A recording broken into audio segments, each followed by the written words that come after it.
Hello class! ఇవాళ మనం కొత్త చాప్టర్ స్టార్ట్ చేస్తున్నాం. అదే మన second chapter sets. Chapter start చేసే ముందు first and foremost question what is a set? అసలు సెట్ అంటే ఏంటి? అని మీకు తెలియాలి కదా! ఇప్పుడు నేను మీకు ఎక్స్‌ప్లెయిన్ చేస్తాను చూడండి.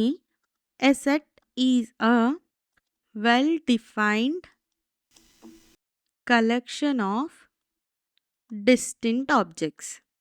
ఓకేనా?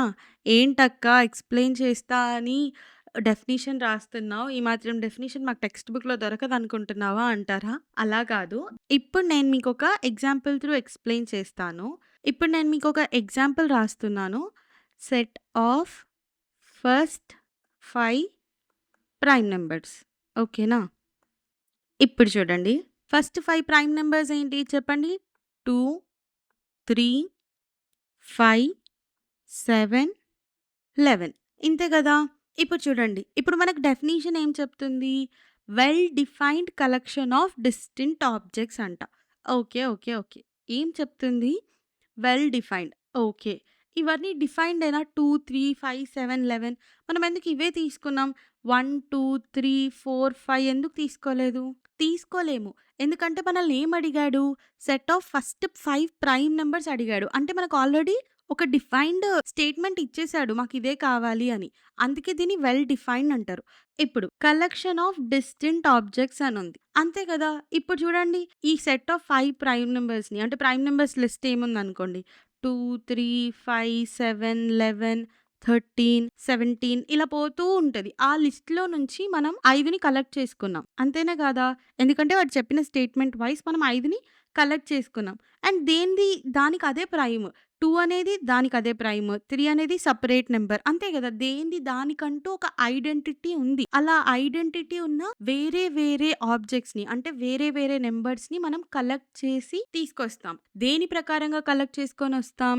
మనకిచ్చిన డిఫైన్డ్ స్టేట్మెంట్ ప్రకారంగా. ఓకేనా? దాన్ని మనం సెట్ అని అంటాము. ఓకేనా? అర్థమైందా? ఇంతేనా అక్క అయిపోయిందా అంటే లేదు. ఇంకొన్ని రూల్స్ చెప్పాలి. చూడండి. సెకండ్ రూల్ ఏంటి? The objects in the set are called elements. ఓకేనా? ఇక్కడ మీరు చూడండి ఇందాక నేను ఆబ్జెక్ట్స్ అని చెప్పాను కదా! 2, 3, 5, 7, 11 వీటికి కూడా ఒక పేరుంది. ఏంటా పేరు అంటే ఈ 2 కానీ, 3 కానీ, 5 కానీ, 7 కానీ, 11 కానీ వీటికి కూడా ఒక పేరుంది. ఏంటా పేరు అంటే ఎలిమెంట్స్. వీటిని మనం ఏమని పిలుస్తాము? ఎలిమెంట్స్ అని పిలుస్తాము. ఇంకా లాస్ట్ రూల్ ఏంటంటే sets are written in closed brackets. ఓకేనా? ఇక్కడ నేను చెప్పకముందుకే రాసాను. ఇదిగో ఇలా రాస్తామనమాట.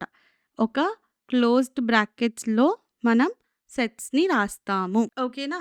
ఇవి మన బేసిక్ రూల్స్ అనమాట సెట్‌కి. ఇప్పుడు మీకు అర్థమైంది కదా! ఇప్పుడు నేను మీకొక క్వెషన్ ఇస్తున్నాను. Question number 1 first 5 months in a year.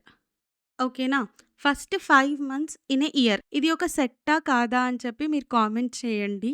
అది కరెక్ట్ ఆన్సరో, రాంగ్ ఆన్సరో నేను రిప్లై ఇస్తాను. డీటెయిల్డ్ సొల్యూషన్ కావాలంటే నేను షార్ట్‌లో ఆన్సర్ అప్‌లోడ్ చేస్తాను. ఒకసారి చెక్ చేయండి. ఓకేనా?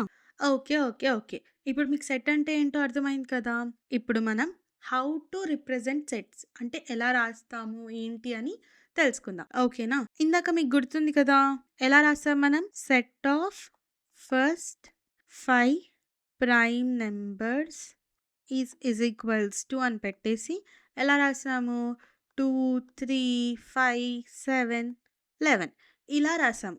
కానీ ప్రతిసారి ఇలా పెద్ద పెద్దగా రాయాలి అంటే ఇబ్బందవుతది. మీరే ఆలోచించండి. అన్ని పెద్ద పెద్ద స్టేట్మెంట్స్ లాగా రాయాలి అంటే ఇబ్బందే గదా! సో, అందుకని మనం ఏం చేస్తాము అంటే ఏదైనా ఒక ఇంగ్లీష్ ఆల్ఫాబెట్ లెటర్ తీసుకుంటాం. ఫర్ సపోజ్ నేను ఇక్కడ రాస్తాను చూడండి. Let M is set of first 5 prime numbers. So, నేను ఎమ్‌కి set of first 5 prime numbers అనుకుంటున్నాను. అప్పుడు మనం దీన్ని ఎలా రాస్తాము? ఎమ్ ఈజ్ ఈక్వల్స్ టు 2, 3, 5, 7, 11 ఇలా అన్నమాట.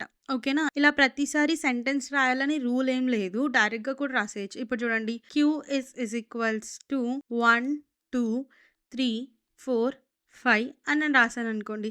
మీకు అర్థమైపోతుంది కదా! Q is set of first 5 natural numbers అని.